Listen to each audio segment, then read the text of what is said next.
নমস্কার, আশা করি সকলে ভালো আছেন। সুনন্দিতার রান্নাঘরে সকলকে স্বাগত। ডিম মোটামুটি আমরা সকলেই খেতে ভালোবাসি।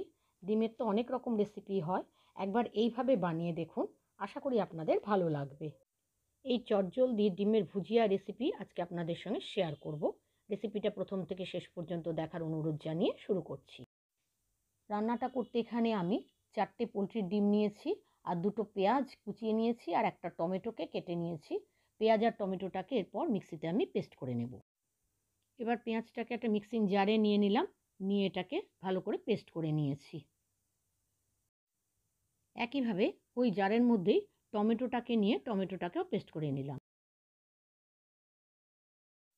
এবার গ্যাসে একটা কড়াই বসিয়ে তার মধ্যে 1.5 টেবিল চামচ সর্ষের তেল নিয়েছি।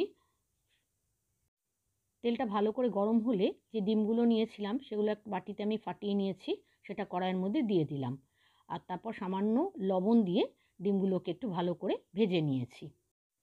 ডিমগুলোকে খুব ভালোভাবে নাড়াচাড়া করে ডিমের একটা ভুজিয়া বানিয়ে নেব।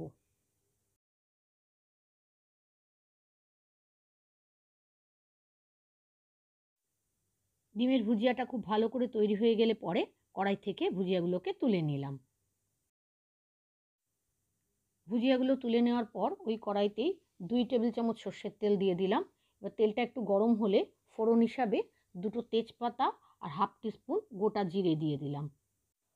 ফোড়নটা ভাজা হলে পরে যে পেঁয়াজের পেস্টটা তৈরি করে রেখেছিলাম সেটাই তেলের মধ্যে দিয়ে দিলাম। পেঁয়াজটা তেলের মধ্যে একটু নাড়াচাড়া করে পেঁয়াজটা একটু ভালো করে কষে এলে পরে এর মধ্যে দিয়েছি 1/2 টিস্পুন আদা বাটা, 1/2 টিস্পুন রসুন বাটা, আর 1/2 টিস্পুন লঙ্কা বাটা। বাটা মশলাগুলো তেলের সাথে মিশিয়ে নেওয়ার পর এর মধ্যে দিয়ে দিয়েছি কিছু গুঁড়ো মশলা। দিয়েছি 1 টিস্পুন জিরে গুঁড়ো, 1/2 টিস্পুন ধনে গুঁড়ো, 1/2 টিস্পুন কাশ্মীরি লঙ্কার গুঁড়ো, 1/2 টিস্পুন হলুদ গুঁড়ো, আর স্বাদ অনুযায়ী লবণ।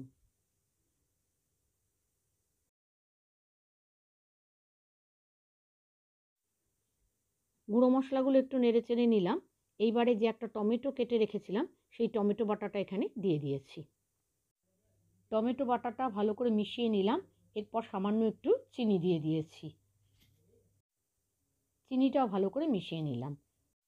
এই পর্যায়ে একটা কথা বলে রাখি, আপনারা ডিমটা আগে ভুজিয়া করে না রেখে এখনও কিন্তু ডিমগুলো সরাসরি কড়াইতে দিয়ে দিতে পারেন, কিন্তু সেক্ষেত্রে মশলার সাথে ডিমটা একেবারে মিশে যায়, যার জন্য আলাদা ভেজে দেওয়াই ভালো। অল্প জল দিয়ে মশলাটাকে খুব ভালো করে কষিয়ে নিয়েছি। মশলাটা ভালো করে কষানোর পর যেটুকু ঝোল রাখার দরকার সেটুকু জলও দিয়ে দিলাম।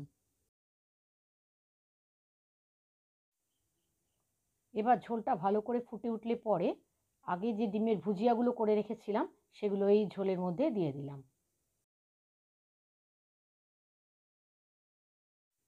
এবার ডিমের ভুজিয়াগুলোকেও ঝোলের সাথে খুব ভালো করে মিশিয়ে নিলাম। তারপর কড়াইটাকে একটু ঢাকা দিয়ে দিয়েছি। মিডিয়াম ফ্লেমে 2-3 মিনিট ঢাকা দিয়ে রেখে দেওয়ার পর ঢাকনাটা খুলে দিলাম। তারপরে আবার একটু ভালো করে ফুটিয়ে নিয়েছি। সব শেষে 1/2 টিস্পুন গরম মশলার গুঁড়ো আর 1/2 টিস্পুন ঘি ছড়িয়ে দিলাম। ডিমের ভুজিয়া রেসিপি আমাদের তৈরি হয়ে গেছে। এটা ভাত, রুটি, পরোটা সব কিছুর সঙ্গেই খাওয়া যায়। রেসিপিটা কেমন লাগলো জানাবেন। ভালো লাগলে একটা লাইক দেবেন। আর আমার চ্যানেলটা সাবস্ক্রাইব করা না থাকলে অনুরোধ করছি চ্যানেলটা সাবস্ক্রাইব করে দেওয়ার জন্য, আর পাশে থাকা বেল আইকনটা ক্লিক করে দেবেন।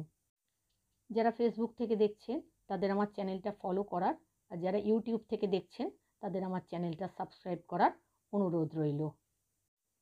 আজ তাহলে এখানে শেষ করছি। আবার আসবো নতুন রেসিপি নিয়ে।